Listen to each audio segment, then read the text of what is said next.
Jai Srila Gurudeva ki Jai, Srila Prabhupada ki Jai, Samasta Rupanu Gauriya Guru Varga ki Jai, Saparshad Gaur Hari ki Jai Nitai, Gaur Premanandi Hari Hari Bol. Welcome everyone to our ashram. This is our Bhakta Bandhav Dham. So the Sanskrit name for our ashram is Bhakta Bandhav Dham. Bhakta Bandhav means the friend of the devotees, which is a name for Krishna and a name for our gurus. They are the friend of the devotees. And so this was the title given to me upon receiving the sannyas order, along with my god brothers.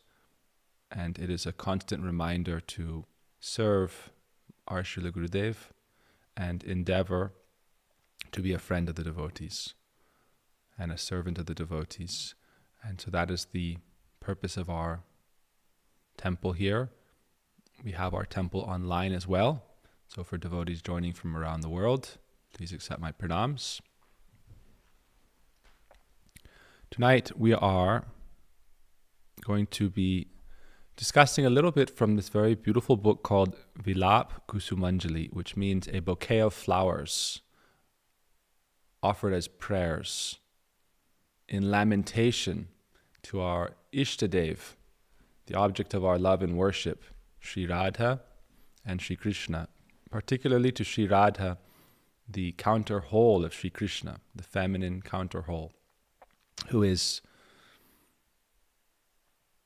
the supreme beloved to Krishna. And in our tradition,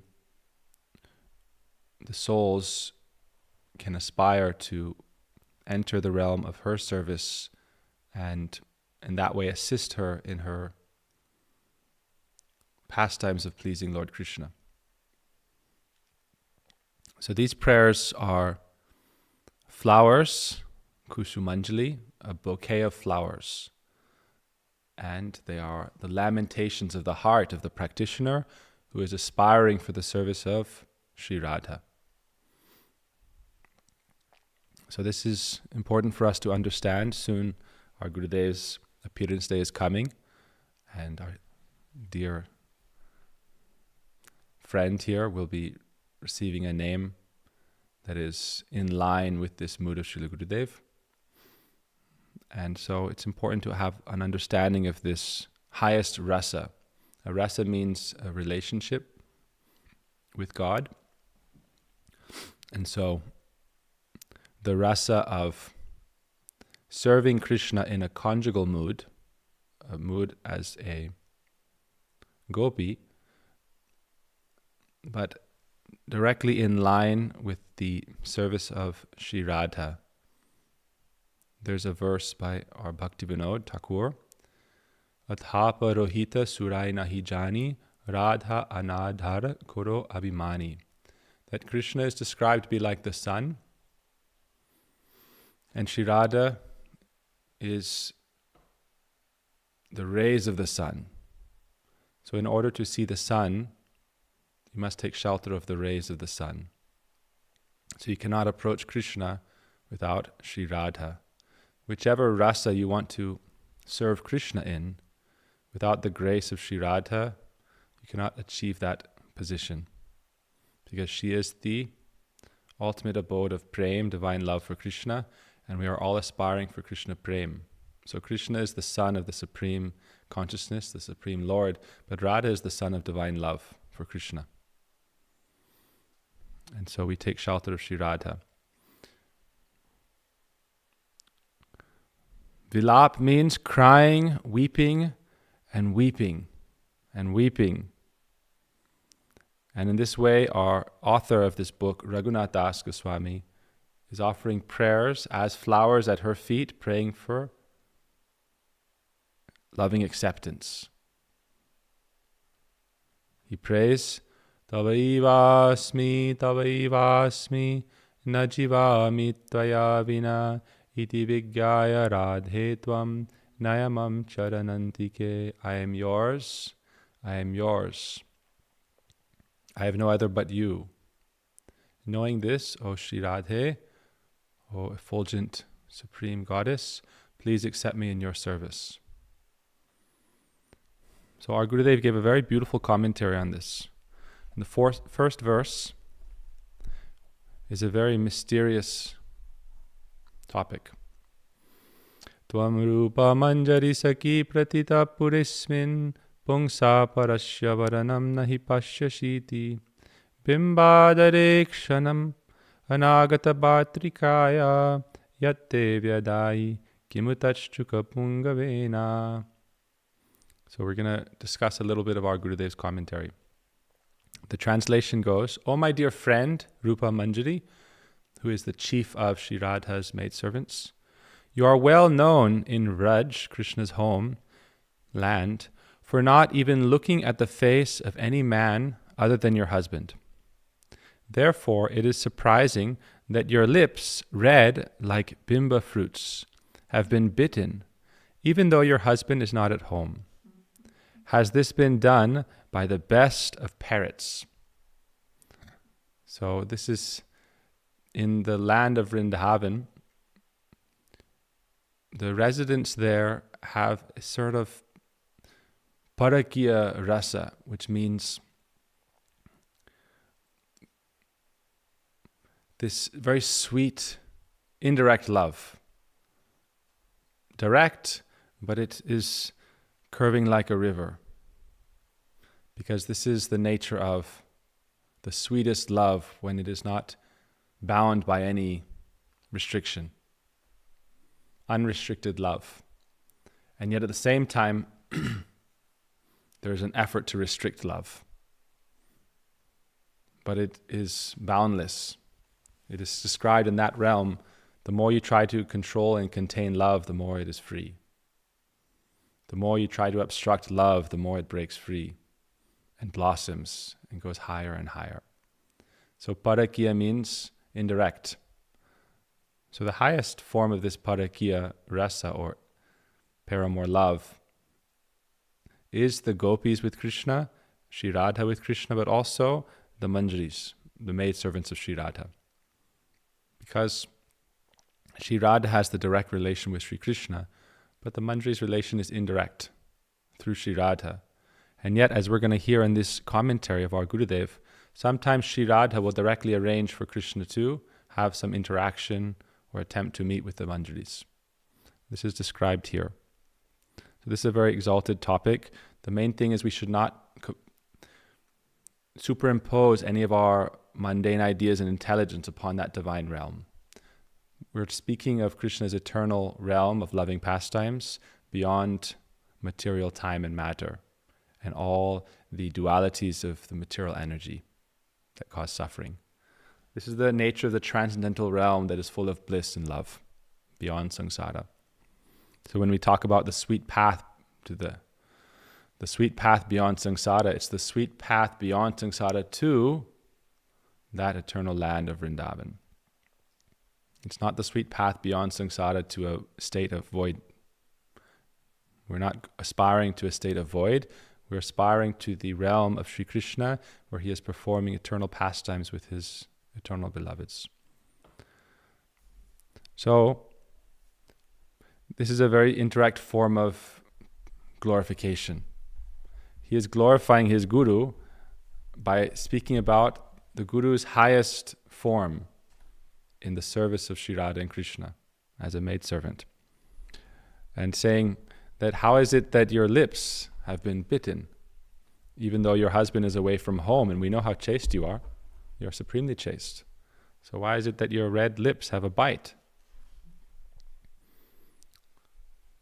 So I'm going to, because it's a long commentary, I'm just going to select passages. So here, Gurudev talks about the signs of meeting Krishna. So as a maidservant of Sri Radha, Sri Rupa has no direct contact with Krishna. The nature of the maidservants of Sri Radha is that they have utmost fidelity to their Swamini, that means their mistress Sri Radha. They are of young age, and their mood is Kabuna Haribo Kami. They don't have desire to directly meet with Krishna because they're fully satisfied by their service to Sri Radha, and when they become fully absorbed in that, then they develop such a bond with her that her experience of love for Krishna reflects in their heart. The symptoms of her meeting with Krishna appear on their forms, and all of her transcendental ecstasies are experienced by them at every moment. So you can think, we are finite souls. And what is our capacity to experience love compared to the capacity of the Supreme Goddess Sri Radha and her capacity to experience love? So our goal, and the goal for all souls, is developing love of God. And the supreme abode of that love for God is Sri Radha.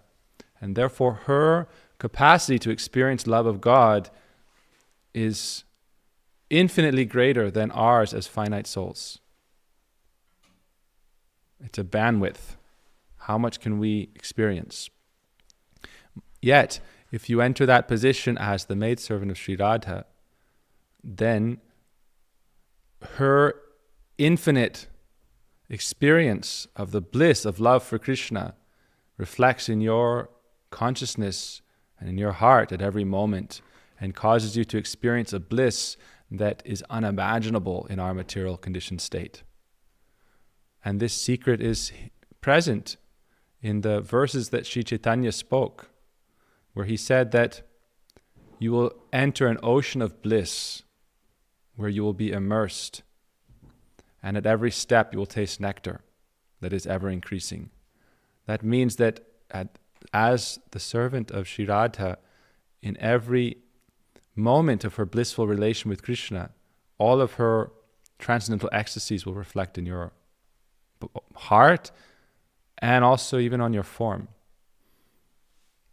So the Manjaris say, actually, Sri Krishna Sangame Kabu Nahi Herikami.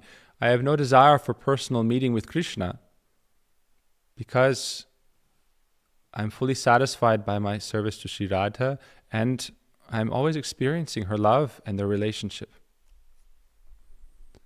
So generally, the case is that the direct meaning of this verse is that Sri Krishna kissed the lip of Sri Radha, and that sign reflected on her maidservant Sri Rupa. That is the general understanding. Yet our Gurudev gives a more deep esoteric understanding in his commentary as well. Only the maidservants of Sri Radha experience what Sri Radha experiences and feels. So Sri Radha has her own friends like Lalita and Vishaka, and they have direct association with Krishna. But the maidservants experience Sri Radha's experience. They achieve that state of connection to her where they have their individual experience of the service of Sri Radha, which is itself the abode of supreme bliss, as well as her experience of love for Krishna, which is the reservoir of unlimited bliss.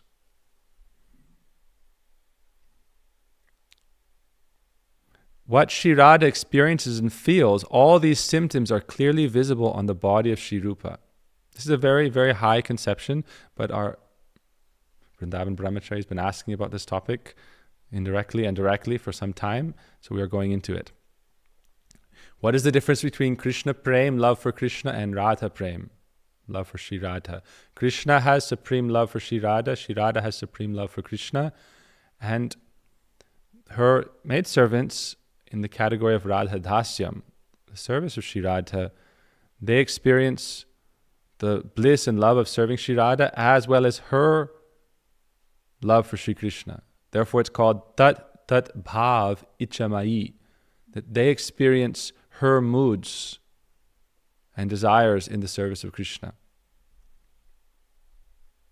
So therefore, and please, for those who we're diving into this topic after 20 plus years as a monk, and it is on the order of our gurus that we are discussing this.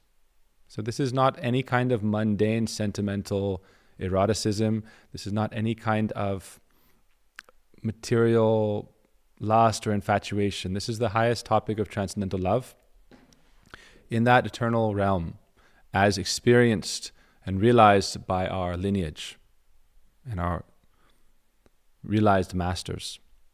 So when Krishna will kiss Sri Radha, the symptoms or signs of such kissing manifest on the face and mouth of Sri Rupa. This is Gurudev's direct words in conversation with the leaders of Srila Prabhupada's ISKCON movement. After he departed, they were asking Gurudev these questions. So this is from those conversations. Generally, this is not for public, open discussion, but for an intimate gathering such as we have here, and such as our close friends who are maybe watching. Whatever Sri Radha thinks and whatever she experiences is experienced by Sri Rupa. This is not that Sri Rupa has merged her consciousness within Sri Radha, but when you are in that mood of complete surrender of yourself, of offering of yourself in transcendental service, even in a relationship in this world, you can get some glimpse of that in a very simple way. Oh, if the wife is not happy, husband, it's difficult to be happy. They say if mom's happy, everyone's happy. It's a simple thing. But in that highest state, the bliss she directly experiences is directly reflected. Sometimes Sri Radha hints to Krishna with her eyes, and he thus tries to meet with her manjaris, that means her maidservants. Now, to understand this category of gopi, Sri Radha doesn't think of anyone as her servant. Everyone is her friend. She has 5 categories of sakhis or friends, like Lalita Vishaka, who are her peers, close friends. Lalita is slightly older, Vishaka is of the exact same age. And then she has the younger friends who she allows to serve her because she sees no difference in them and her. It's described to be like her own limbs, her own hands. They have such an intimate connection. So she is never thinking, Gurudev said that there's no word dasi there, servant. Sri Radha and Sri Krishna do not call anyone their servant or conceive of them as such. But in this world, especially in the West, we have a very strange idea around service. Touching the feet of your parents, any respect. I would say one of the greatest lackings in the West is natural respect for your elders, for your teachers, for your parents, for your friends, for your partners, having a natural respect. I was growing up, I remember I would massage my father's feet without any shame or shyness. Nowadays, to massage someone's feet means you're a servant or you're a paid worker, but actually it's just a kind of affection and caring for each other, and there's nothing wrong with that, and it should be coming naturally from respect. So, they have that relation where they're able to serve Sri Radha, to bathe Sri Radha, to dress Sri Radha, to decorate Sri Radha, to assist her in the way to meet with Sri Krishna, and to fan her when she is meeting with Sri Krishna, to provide her tambula, which means pan, to chew, different ornaments, different sweets. They're always engaged in that service out of the natural ecstasy of their love. So Sri Radha will hint to Krishna with her eyes, and thus he will try to meet with her manjaris, but they do not want that. Krishna meets with them because their bhav or their mood is also within the category of kama rupa rati, which means attraction to Krishna in the form of this extremely heightened state of love, which from a mundane consideration can look like lust, but only because they have a saying in Sanskrit, kama vyakti kamaya jagat, that a lusty person sees the world as lusty. They give an example. Our Guru would give an example. You may be going somewhere and see a man and a woman riding in a car and think they are lovers and have lust and project that on them. But in reality, it may be brother and sister, maybe father and daughter. You may see a slightly older man and a younger girl. You think, oh, what is this? But really, there's no lust in them. The relationship is pure. So we project lust upon the activities of Krishna and his associates, whereas in reality it is simply pure love and the expression of their pure love. It's described that pure love is effulgent like the sun, whereas lust is dark. and it's diminishing, it's decreasing, it's exploiting, it's controlling. Love is freeing. Love is pure. So someone may ask,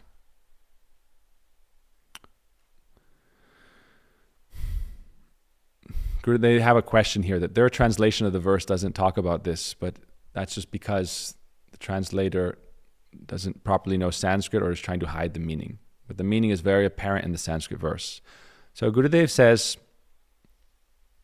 because they describe the translation as the Supreme Personality of Godhead standing before you. But in the verse, it's a very sweet, they never describe Krishna to be the Supreme Personality of Godhead. They just describe him to be like a parrot. Krishna is in this way like a parrot who is expert at biting ripe, sweet fruits.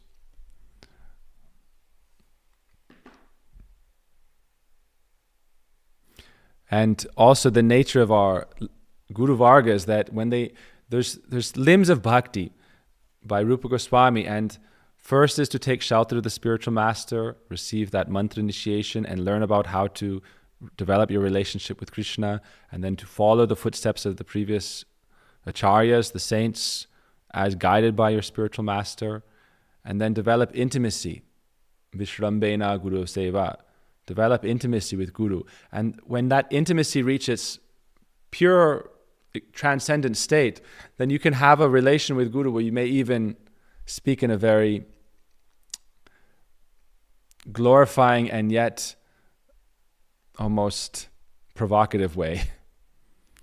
So he's glorifying Sri Rupa Goswami in his spiritual form as the maidservant of Sri Radha, and the glorification is such that he's saying, oh, how is it that you are very chaste, but your husband is away from home since some weeks, and yet you have a bite mark on your lip?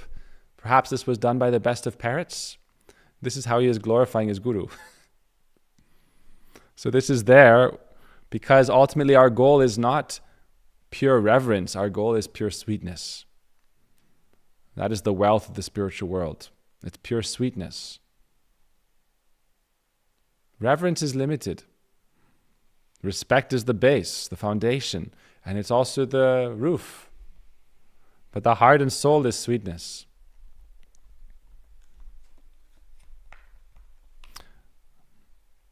So Gurudev gives very, very beautiful commentary.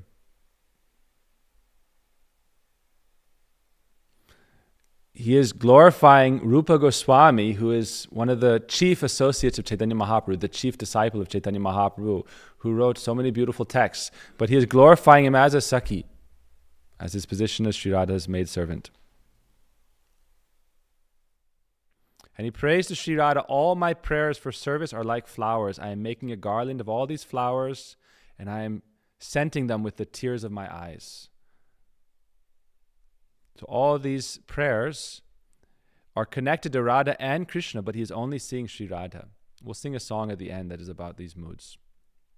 He is only praying to achieve the mercy of Sri Radha. Right. So I'm going to go into Gurudev's commentary here to the point. Okay. O Sakhi Shri Rupa Manjari, I have heard that you are famous in Vraj for your chastity to your husband. No one is equal to you. On the other hand, I see something that I cannot understand. I have a doubt. Your husband has gone to buy cows, and more than 4 or 5 days have passed. He is searching for very good cows. Your husband has not yet returned, but I see you have a mark on your lips. And I am also seeing something else. I see that your lips are as red as a Bimba fruit. They are very soft and very reddish. That Krishna, who is an expert parrot, is very restless. He's always moving and flying here and there. Perhaps this parrot thought that your lips are a Bimba fruit, and he has come and wanted to taste that fruit. Perhaps this is the reason you have a cut on your lips.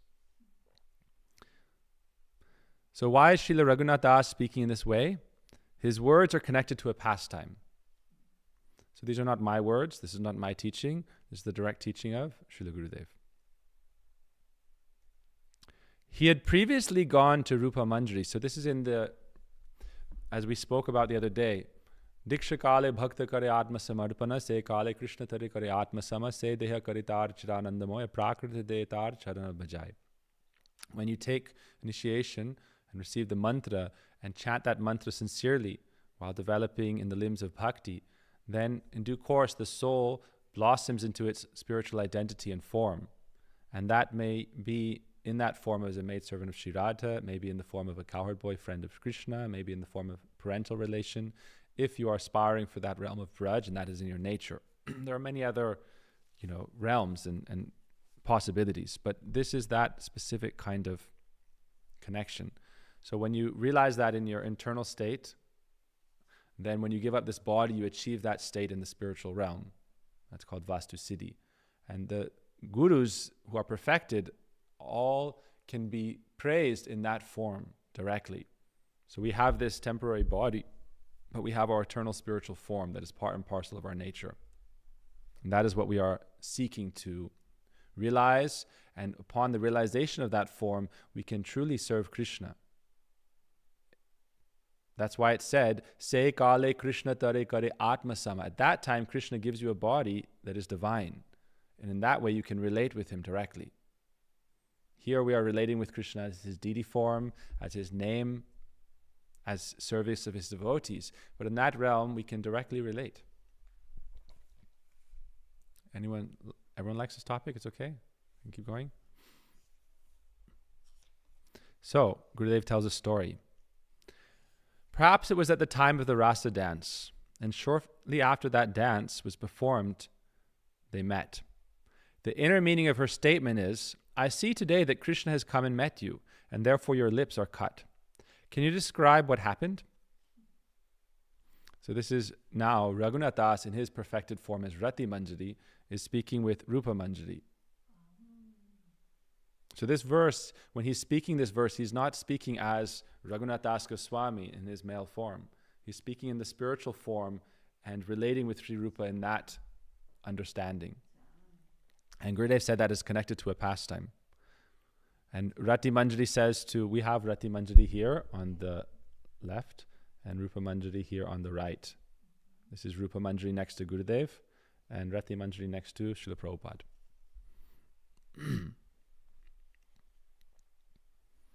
So, how much time? We have time? Okay, good. Hope everyone's well. If you have any questions, Tirtha, you can ask as we go along. We'll read a little bit more.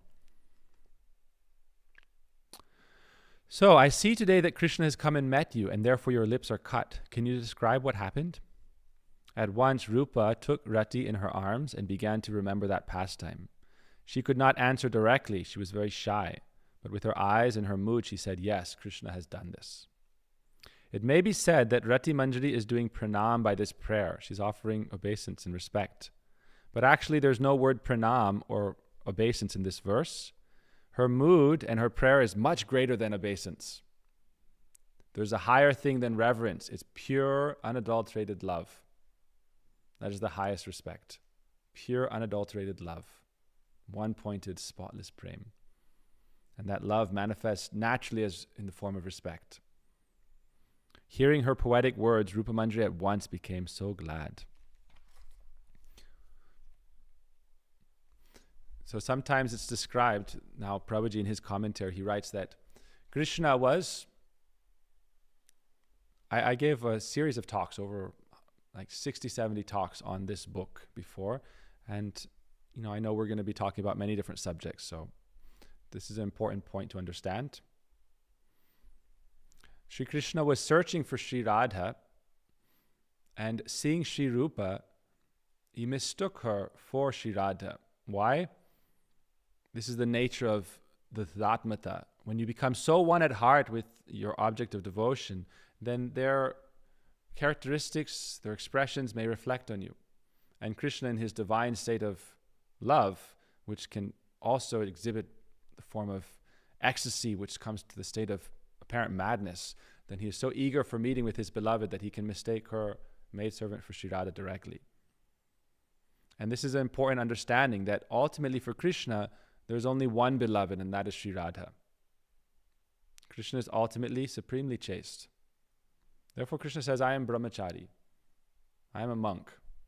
Yes. Ren is asking, are we aspiring to be Radharani's servant because we heard and intellectualized that this is the highest or it is because it is our nature and we are attracted to our spiritual lineage? It could be one or the other depending on the person. It's an individual process. Some people are attracted by the intellectual idea of it. Our Gurudev would say that you are coming to Mahaprabhu's line because there must be some nature for that in you. So as you practice spiritual life, if that desire is naturally arising, it is more likely than not that you are in that mood. But also you may be in the position of Krishna's cowherd friend or in a parental mood. There's no restriction, there's no limitation. It may be because it's your nature, it may be because of the intellectual idea. Regardless, if you practice bhakti with a mood to follow the resonance of Vrindavan, then you will achieve that realm of Vrindavan, and Sri Radha will bestow upon you your spiritual form according to your nature and your desire for loving service. So our path is based on faith and trust, and knowing that whatever is our nature will be revealed by the process of bhakti. Okay? Obviously, this is a very interesting, deep topic. Very good question. Very excellent. All right. So, the Vaishnavas describe that Krishna, in his state of searching for Sri Radha, he saw Sri Rupa, and she is very similar to Sri Radha because she is so one-pointed in her moods of love to Sri Radha. So therefore, even in this world, there's a verse that glorifies Sri Rupa Goswami as Priya Swarupe, Daita Swarupe, Prema Swarupe, Nijanurupe, Prabhureka Rupe, Tatanurupe, Swavilasa Rupe. That Rupa means form. So we've been talking about the name of Krishna, the form of Krishna. So Sri Radha has her name, her form, her qualities, and her pastimes. So her form, like her second form, is Sri Rupa. Even though she is younger, the features of Sri Radha reflect on her. Her moods reflect on her. And in the spiritual world, everything is transcendental mood. So Krishna mistook her for Sri Radha and kissed her lips, and Sri Rupa was very angry and pushed him away. Get out! Leave me alone! Don't touch me! Don't come near me! Rascal! Cheater! Lumput! How dare you! And immediately she ran and took shelter in the lap of Sri Radha and was weeping and weeping. Today, this rascal. And she couldn't even say what happened. And Sri Radha was comforting her and stroking her head and her back and saying, it's okay, don't worry. Don't worry. I'll protect you from that Krishna. I'll protect you from that restless Krishna. I will protect you, don't worry. But actually, Sri Radha was very happy. She was smiling. And in her heart, she was feeling great joy. And you have to understand that Krishna only has Radha Prem. And that Radha Prem, love for Radha, is reflected in all Vrindavan. Not only in every gopi, but in every flower, in every leaf, in every sweet call of every bird, in the flowing of the Jamuna river, in the soft breeze flowing on the banks of the Jamuna. Everything is only Radha Prem for Krishna. One time, Vrinda Devi, the goddess of Vrindavan, who's orchestrating the meetings of Sri Radha and Krishna, came to Sri Radha from her pond, Sri Radha Kund. And Sri Radha asked, what have you been doing? And she said, I've been witnessing Krishna dancing. He's dancing? Who is he dancing with? Oh, don't worry, he's not dancing with any other. He is looking at the creepers who are gently swaying in the breeze, and he is practicing the art of dance. And Sri Radha asked, oh, really? Explain more. And Sri Vrinda said, actually, he is seeing your image in every creeper, in every breeze, as the gentle branch is swaying. He is seeing you only, Sri Radha. And he is dancing, practicing how to please you. And he is only absorbed like this. Therefore, our Krishna in our Param Gurudev's line is often golden, or in white marble, or in the golden complexion. And that is the verse based on that is Radha Chintani Veshina. Krishna becomes so absorbed in Sri Radha, Yasya Kantir Vilopita, Sri Krishna Charanang Vande Radha Lingita Vigraha. The deity of Krishna, or the transcendental form of Krishna, becomes Sri Radha's complexion. Tapta Kanchana Gaurangi, the molten golden conception of complexion of Sri Radha, is assumed by Sri Krishna in his transcendental ecstasy. And therefore that deity of Krishna that is golden means He is embraced by Sri Radha, by her mood and by her complexion, and then he manifests as Sri Chaitanya, Gauranga Mahaprabhu. So the Vaishnavas recently gave that name to our Radha Krishna deities we established. Oh, he is Sonar Gauranga. Radha Krishna are none other than Sri Chaitanya, because he is the combined form of the love of Sri Radha and Krishna. Radha Krishna Pranaya Vikriti Ladini Shakti Razmad Ekatmana Bhuvi Apuva. That love of Sri Radha for Krishna and the love of Krishna for Sri Radha, that transformation of divine ecstasy and divine love appears as the form of Sri Chaitanya Mahaprabhu. And in that way, he guides us to that realm. So, in this way, there is no separation in the highest sense in the meeting of Sri Radha with Krishna and the experience of the manjaris of the meeting of Sri Radha with Sri Krishna. It is one and the same. They experience that. Now, on the highest level, Sri Radha Madanaki Mahabhav, certain moods, certain experiences are not, their domain. But in reality, everything is reflecting in their heart. This is a very, very detailed, very esoteric topic. But the main thing I'm trying to help you understand is that Sri Radha and Sri Krishna have the ultimate fidelity for each other. And therefore, for us, aspiring to serve Sri Radha, we also are practicing that fidelity. That is brahmacharya, celibate life. The idea here is that in the highest realm, that form of monk life is also present, because a true monk is someone who only loves God and is only in relationship with God. And that is present on different levels. The cowherd boys, the parents, the gopis. One pointed love of God. That is what it means to be a monk. Krishnanushilanam. One pointedness in your love for Krishna. Srimati Radhika always wants that the manjaris may meet with Krishna, because they are in the category of kamatmika prem. They have that love and that desire, but it is fulfilled through Sri Radha. Therefore, when she is with her Sakhis, she may at once leave and go separately to another kunj or grove, and Krishna will then search for her. In the meantime, all the Sakhis have entered separate kunjas, and Sri Radha is hidden in a particular kunja, and Krishna is searching for her. After they meet, by a hint of Sri Radha, Krishna then goes to the kunj of the other Sakhis, and at once will catch hold of her. In this way, by the wish of Sri Radha, Krishna sometimes approaches the manjaris and fulfills their kam, their desire. Without this, they cannot be called kamatmika. This is a very controversial topic, by the way, because there's a lot of debate around this.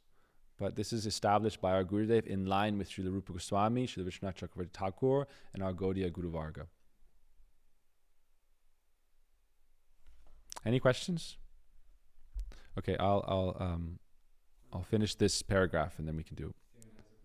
This is our final goal. If somehow you will have agreed for this after thousands and thousands of births, then you are so fortunate. The qualification for this will come by the grace of a gopi who is manifest in this world as a Raganuga Vaishnava. So the qualification for this, you can say, what is my qualification? The qualification for this will come by the grace of a gopi who is manifest in this world as a Raganuga Vaishnava. That means a devotee on the platform of spontaneous love.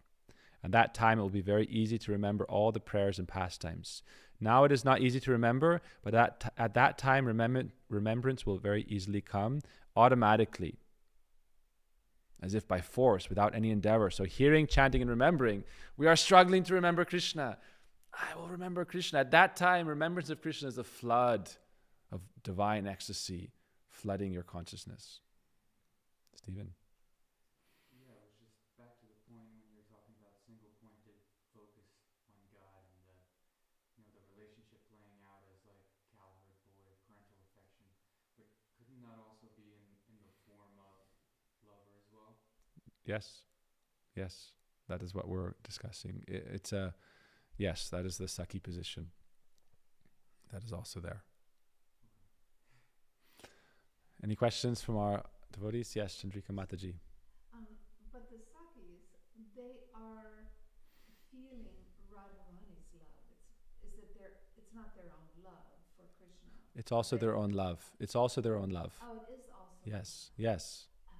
We are not void. The soul is not a blank slate. Okay. Soul has transcendental calm, transcendental desire. Oh, so Yes. They also have their love. But it is it is more relishable. And also, ultimately, the rati for Sri Radha it's called snehadika. They have almost like adika means extra or additional love for Sri Radha and affection. So their affection for Sri Radha is prominent. And the intimacy of that friendship and that service, it's like Krishna has his cowherd boys. So Sri Radha has her associates, and they facilitate and participate in Sri Radha's meeting with Krishna by loving service. All right? Yes. So we have a little bit more time. If anyone has any other questions, Sitaram, you have any questions? Vrindavan? So many questions. Tirtha? It's a bit of like, we just kind of went to the moon, but everyone's like looking around the moon and like not having many questions. I get it. It's okay. All right? It's a very, very sweet topic. But you should remember always that this is transcendental, not material. All right, let's read a topic here about how to transcend material lust. Or we have two options, okay? For an online audience, let's see how quickly you can respond, how much you're on point here. We can hear the story of Radharani stealing Krishna's flute, or we can hear how to transcend material lust. Okay, 10 seconds. Somebody online? Which one should we hear? Okay, Vrindavan put his vote in. Anyone else? How to transcend material lust. You don't want to hear how Radha... All right, I'll tell you how to transcend material lust. Do you remember the pastimes of Radha Krishna? So, how Radharani stole Krishna's flute. That's actually the answer.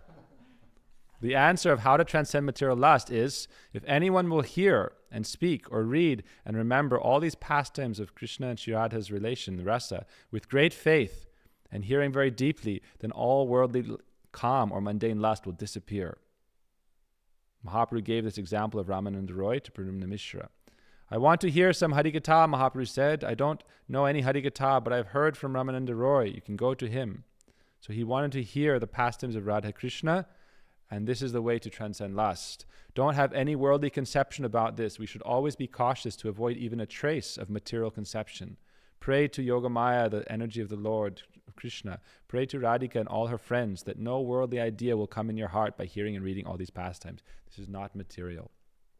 Any kind of material projection of this upon our relationship in this world is called sahajya, cheap imitation, and it does not lead to pure love of Krishna. It leads to gross indulgence in the objects of the senses.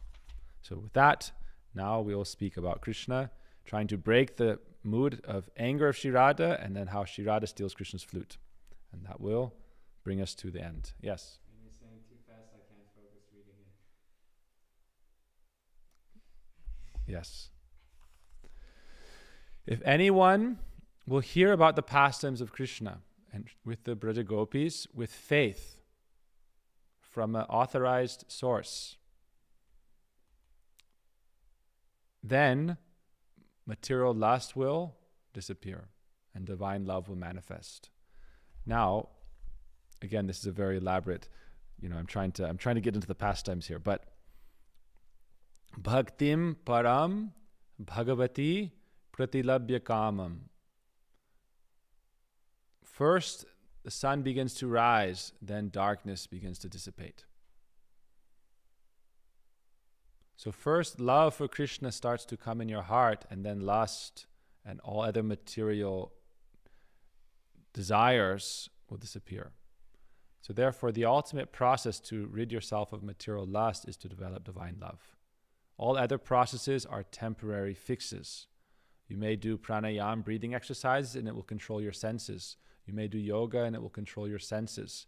But it's very easy to again develop attraction to the objects of the senses and fall into a gross absorption in matter. So we are spirit. It is not our nature to be absorbed in matter. Brahmacharan, or celibacy, means that the spirit, Brahma, is absorbed in Brahma, spirit. So when your spirit is absorbed in the Supreme Spirit, that is what it means to be a monk or celibate. So therefore, the spirit being absorbed in matter and the objects of the senses is maya, illusion. However, to get rid of your attachment or attraction to maya, illusion, ultimately you must develop divine love. And that is described to be like the rising sun. Therefore, the color we wear as monks is the color of the rising sun. It's called Arun Varna, this pinkish color. And it symbolizes the love of Sri Radha for Krishna. And therefore, monks are always wearing this color. It's called Gerua, this color of the horizon, when the sun is rising and kissing the morning sky. And then it becomes pinkish with a little bit of this orange pink. Okay? So you can tell the story now? Okay, thank you, Renu. Good question. Hope it's nice and sunny in Kihei. Here it's sunny and 30. There it's probably sunny and 75. So I hope go on the walk on the beach with Bali for me. And watch the sunset. All right. So, once Sri Radha and Krishna and all the gopis, so the point is here, by hearing their pastimes, you develop greed for that. And by cultivating that greed or desire, and then we are inspired to practice bhakti. And then all anarthas, impediments, obstacles, lust, greed, anger gradually are washed away as love develops. So there are two ways to practice bhakti. One is out of fear of negative reactions. If I don't practice devotion, if I don't follow rules and regulations, I may suffer. But that is not as potent as developing spiritual greed. If I do this, something bad will happen. I shouldn't do it. But I want this. I will run towards it. When you have that desire, I want this, then with your eyes closed, you can run. In the guidance of Raganuga Vaishnavas. So therefore we hear these pastimes and develop greed. Therefore in the Bhagavad it said, Anugrahaya Bhaktanam, Krishna very mercifully appeared in a human-like form and exhibited his transcendental pastimes of love to develop greed for his relationship. So Sri Radha was angry at Krishna. Krishna wanted to speak with her, but she was not in a mood to speak. Krishna became very sad and he thought, if you do not speak with me, I will go at once. And he entered a nearby flower grove. And then he began to pretend he was sleeping. So Radha and Krishna have a lover's quarrel, and Krishna leaves, very sad. And he goes some distance away in a flower grove, and weeping, he lays down. But sometimes when lovers are angry, they may pretend to sleep, but they're not really sleeping. This is natural, right? You're very angry, then how can you sleep? You're very sad, then how can you sleep? So you're just laying there. And when all your tears are dried, then your heart is still crying and bleeding, but no tears are coming. So Krishna is laying there, pretending to sleep. One of Sri Radha's friends was watching from a distance and saw him enter that grove. She returned to Lalita and Vishaka, Sri Radha's closest friends. So here's Lalita on this side of Sri Radha, and then Sri Rupa, who we talked about. And then here's Vishaka, the other close friend of Sri Radha, and Sri Rati, the other maidservant of Sri Radha. So Lalita, Rupa, Vishaka, and Rati. On Sri Radha's side, it's Lalita, and then Sri Rupa, and then Vishaka, and Sri Rati. So they said, oh Lalita, oh Sri Vishaka, oh Sri Radha, Krishna is sleeping. The gopis are always desiring to steal Krishna's flute because Krishna's flute is considered two things, their rival and their enemy. When Krishna plays on his flute, it is like a mystic potency that draws them from whatever they're doing into thoughts of Krishna, and ultimately, if they're able to, they'll just run to meet with Krishna. And so the flute is seen as like a messenger of Krishna and like a force field attraction. So he's their enemy. And they also feel jealousy towards the flute because Krishna is always kissing his flute, and they aspire to kiss Krishna. So Krishna is kissing his flute, and they're envious, not envious, but jealous of this flute. And so they think if anyhow we can steal this flute, then Krishna has no power to attract us to him. That's their idea. So Krishna was sleeping very expertly. He was an expert performer in this art of pretend sleep. And he was thinking, I should sleep so soundly in such a good performance that they should think that they can steal my flute. So he was lying in such a way to convince them and breathing very gently. You know, when someone is in deep sleep, gently breathing. Not, just sleep doesn't mean you're just a stick of wood. The gentle rhythm of sleep. So Krishna is expert at that. And Lalita then said, this is the best time to steal that enemy, our flute. And when we take it, he'll become the most obedient servant of Srimati Radhika. We should certainly try to take that flute of Krishna. Yet Krishna's arms are like those of a serpent, a very cruel serpent. If we go there and he catches us, how will our theft of this flute be accomplished? So they discussed amongst themselves who is qualified to steal Krishna's flute. Here, Sri Krishna does not have his flute. His flute is always in the hands of Sri Radha, or it's situated near Sri Radha, or at her feet. This is one of the only temples where you can find Krishna without his flute in his hands. Why? There's a beautiful song Rupa Goswami sings. Radhe Jaya Jaya Madhava Daite Gokula Taruni Mandala Mahite. Radhe Jaya Jaya Madhava Daite Gokula Taruni Mandala Mahite. All glories to Sri Radha, who is victorious over Krishna. Amongst all the beautiful maidens of Vrindavan, she is the supreme and always worshipped by them all. So here, Sri Radha is always victorious over Krishna. This is the highest rasa, the highest mood, and Krishna is very happy. It's called Radha Vijay, Radha's victory. So they were discussing who is most qualified to steal Krishna's flute. And they were discussing amongst themselves. Is it Lalita? Is it Vishaka? Who is it? And they all said, oh, it is only you, Sri Radha. You must do it. They proposed that this difficult task could only be performed by Sri Radha, not anyone else. She should go and somehow steal that flute. At first she was reluctant. No, I cannot go. And she was still somewhat angry with him. I will not go. But when you're angry, also that mood comes, because anger is also part of love. We are not blank slates. We are not void. The soul has mood. So when you have transcendental love, sometimes that manifests as anger. And so in her love for Krishna and her anger, she thinks, I'm going to take his flute, that rascal. So she stealthily moves forward like a cat, Gurudev says, so that none of the leaves make any sound as she's walking to Krishna. And Krishna is sleeping with his on one side, so she is going in such a direction that Krishna, even if he opens his eyes, he will not see her. And in Krishna's waist, his flute is tucked in his waist belt. So Krishna enters the forest as a transcendental dancer. He has this beautiful turban, Vajayanti Mala, garland, and his flute is there tucked.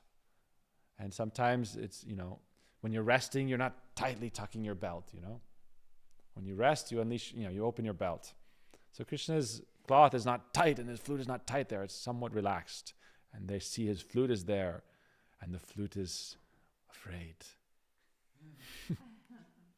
I am vulnerable now. The gopis are approaching. The flute is afraid. And Radha is coming like a cat.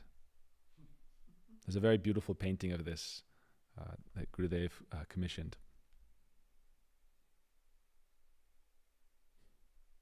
I'll read from Gurudev's quote, so this is bona fide, okay? So Krishna had been hearing their conversation, and they wanted them to steal his flute. He wanted them to steal his flute. Why? He thought, Radhika has not been talking with me.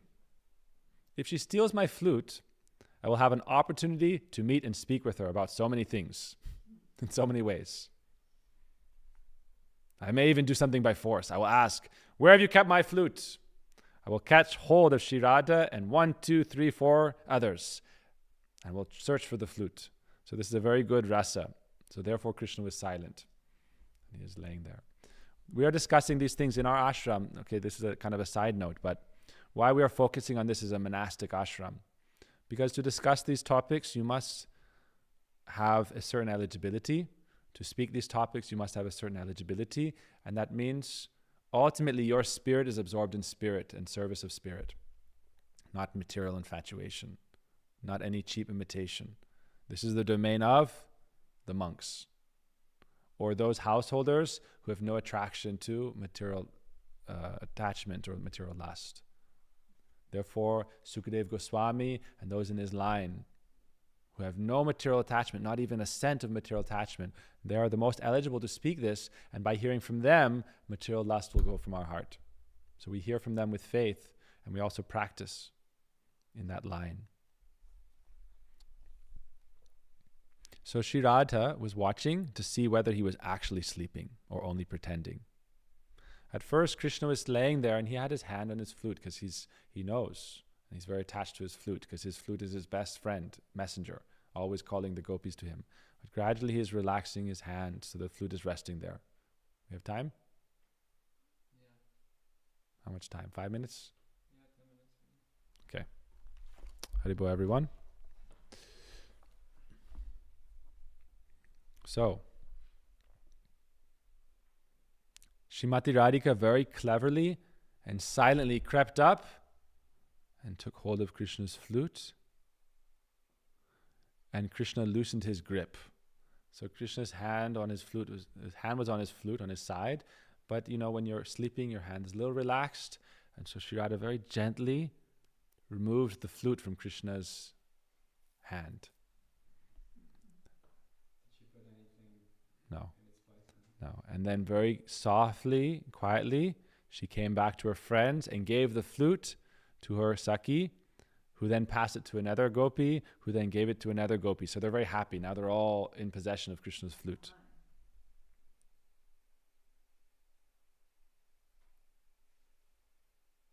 And one time, Sri Radha took it and hid it in her braid. So there are many pastimes of this flute stealing pastime. Actually, it's described that when we do our midday arati, the noon arati worship of Radha Krishna, this corresponds to their midday pastimes in Radha Kund.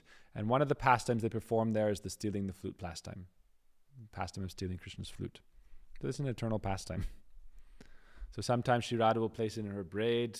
Sometimes her different friends will place it, in their choli. So in this way, they will steal and hide Krishna's flute. After a moment, then the gopis started to giggle. They couldn't control themselves, and they were trying to leave, but they made some sounds, the leaves and their giggles. So then Krishna had an excuse to wake up. So Krishna immediately stood up, and as he got up, immediately he checked for his flute. It's like if you're a cowboy and you need your gun. It's like, hey, where is it? Where is it? He immediately, where's my flute? Where's my flute? And then he stood up and said, who has taken my flute? And he saw the gopis all there in the distance laughing. And so he knew, oh, thieves, how dare you? Who has taken my flute? Then he came and he said, you must have taken it, Vishaka. And Vishaka was very angry. Hey, don't. And all the gopis surrounded Vishaka and said, don't come near Vishaka. And he said, Lalita. And Lalita said, I will slap you. Don't come close to me. Yes. He's asking what happens when Radharani plays the flute. Shri Radharani teaches Krishna how to play the flute. So when she plays the flute, Krishna falls senseless, mad. So Krishna tries to approach Lalita and she rebukes him. I'll slap you. And you are alone, but we are many. So be very careful how you behave with us.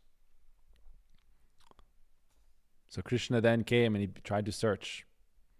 Krishna continued searching. Where have you kept my flute? And the gopis are running to avoid Krishna. Laughing and clapping, they began to say, oh, your only wife is your flute, Krishna. You only know your flute. You don't know anything about us, any of your friends. Your only friend is your flute. Not only is he your friend, but what is this? Your flute is like your wife. Now your wife is gone, so don't worry. We will go and cut you any other piece of bamboo. This flute is just a simple piece of bamboo. We'll go into the forest and make you 10, 20, 50. What is the problem? Why are you attached to this specific piece of bamboo? Oh, this is your wife? You're very attached? There are so many bamboos in the forest. Why are you crying for this one? In this way, they were teasing Krishna. And Krishna replied, oh, you don't know. My flute is my life. He said, my vangsi means his flute, is my pran. My flute is my life. Then Kundalata came, one of the gopis. She is the wife of Subhadra. So there's a lot of names and ideas here, but this is all described in the scriptures. So Upananda is the brother of Krishna's father, Nanda, so is his uncle. So the wife of Krishna's uncle. You get it? Kundalata. She's the wife of Subhadra. Okay, sorry. Kundalata is the wife, so here's the exact description. Kundalata is the wife of Subhadra, who is the son of Krishna's uncle. Yes. Okay, we got it? So she is therefore related to Krishna. And so Krishna can't disturb her. So she has some authority. So Kundalata asked Krishna. So the gopis push Kundalata forward. Oh, you speak with Krishna because Krishna will be respectful with you. You are his relative. So she said, Krishna, why are you suffering so greatly? Krishna says, oh, my Vangsi has been stolen by these gopis. They will not give it back. So she's a little older, little older. So Krishna, he takes on that mood of lamenting and as the victim. Krishna begins to say, oh, these gopis are always disturbing me. I have nothing against them. I don't know what they're doing. They have stolen my flute. Please ask them to give it back. They're telling me go offer pranam at the feet of Lalita, go offer pranam at the feet of Vishaka. But what can I do? Then Kundalata told the gopis, don't be like this. You should give back his flute. If you do so, Krishna will fulfill all your desires.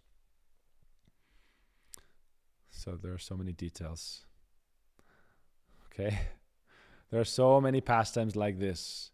In this way, Krishna sometimes pretends to sleep, but he knows everything. For his loving pastimes, he performs like this. And as Srimati Radhika is concerned, she is Para Shakti, Swarup Shakti, the supreme energy of the Lord. She knows everything. Whatever she does is only to please Krishna. And Krishna only does everything to please Srimati Radhika and all her expansions, the gopis. This is also true in the Rasa Leela. Krishna only wanted to please Shri Radha, and Shri Radha only wanted to please Shri Krishna. Ko Premanande Hari Hari Bo Jai Shri Vilapa Kusumanjali Ki Jai. So this is just the introduction to this topic. We'll have a chat group, and people can also recommend different topics to speak about according to what they'd like to learn about. So Tirthaji will help facilitate that. Those who are on our group chat in the ashram can also make suggestions. I'm here at your service, so I'm only trying to help encourage the devotees in our practice of bhakti and our development of bhakti. That is my only prayer. I want to serve the devotees, and I want to help grow together in this spiritual path. All right, so we'll end with now doing a little kirtan. We can meditate on these pastimes. As long as the camera has some battery, you can let people hear a little kirtan, 2-3 minutes, okay? We're trying to get we have a older camera here. This is like a 10-year-old camera I have. And the battery life and all that. We can't plug it in directly, so we have some obstacles with that. So we're trying to get a new camera. It's like 10 years old. We'll sing Radhe Jai Jai Madhava Daite. Tirtha, you can, Vrindavan, you can pass out the books. So while we sing, try to remember these pastimes and pray to Krishna. Radhe Jaya Jaya Madhava Daite Gokula Taruni Mandala Mahite. Radhe Jaya Jaya Madhava Daite Gokula Taruni Mandala Mahite. Radhe Jaya Jaya Madhava Daite Gokula Taruni Mandala Mahite. Bolo Radhe Jaya Jaya Madhava Daite Gokula Taruni Mandala Mahite. Bolo Radhe Jaya Jaya Madhava Daite Gokula Taruni Mandala Mahite. Radhe Jaya Jaya Madhava Daite Gokula Taruni Mandala Mahite. Damodar Rati Vardhana Veshe. Damodar Rati Vardhana Veshe. Hari Niskuta Vrinda Vipineshe. Hari Niskuta Vrinda Vipineshe. Radhe Jaya Jaya Madhava Daite Gokula Taruni Mandala Mahite. Radhe Jaya Jaya Madhava Daite Gokula Taruni Mandala Mahite. Bolo Radhe Jaya Jaya Madhava Daite Gokula Taruni Mandala Mahite. Radhe Jaya Jaya Madhava Daite Gokula Taruni Vrishabhanu Dadi Navashashile Ke. Vrishabhanu Dadi नवशाशिले के ललित सखी गुना रमिता विशाखे ललित सखी गुना रमिता विशाखे बोलो राधे जय जय माधव दयिते गोकुल तारुणी मंडल महिते राधे जय जय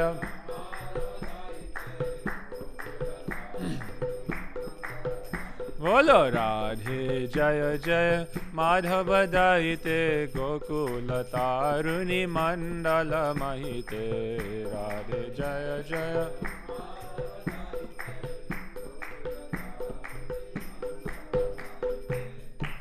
करुणाम कुरु माई करुणा बरीते करुणाम गुरु माई करुणा बरीते शानक सनातना वर्णित चरिते शानक सनातना वर्णित चरिते बोलो राधे जय जय माधव दयिते गोकुल तारुणी मंडल महिते राधे जय जय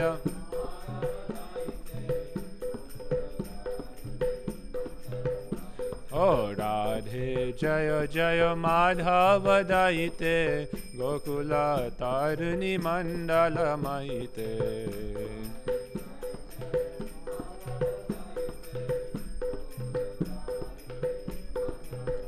जय राधे जय जय माधव दयिते गोकुल तारुणी मंडल महिते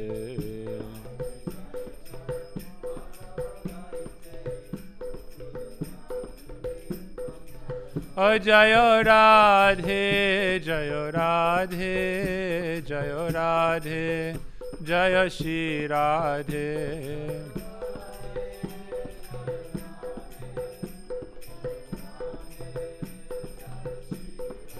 जय राधे जय कृष्णा जय राधे जय Krishna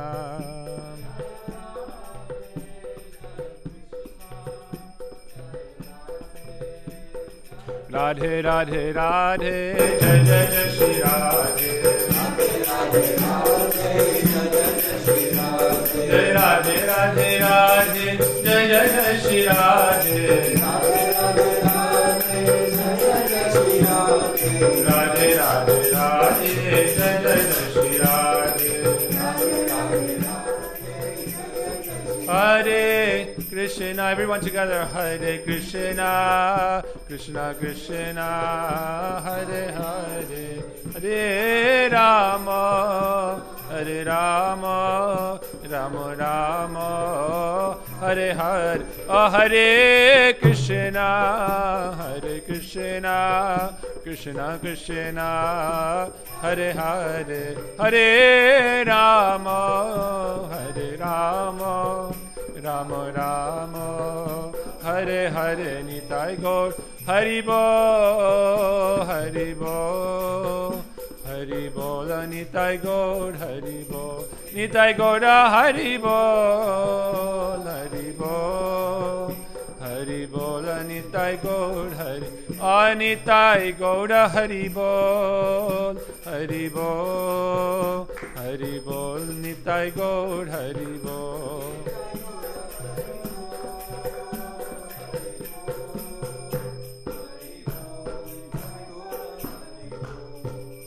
Nitai Gaur Premanande, Hari Hari Hari Bol. To everyone, I wish you a good day. We'll do our Sayan Arti here in the ashram. Please accept my pranams and prayers for all auspiciousness and peace and divine love. Hare Krishna.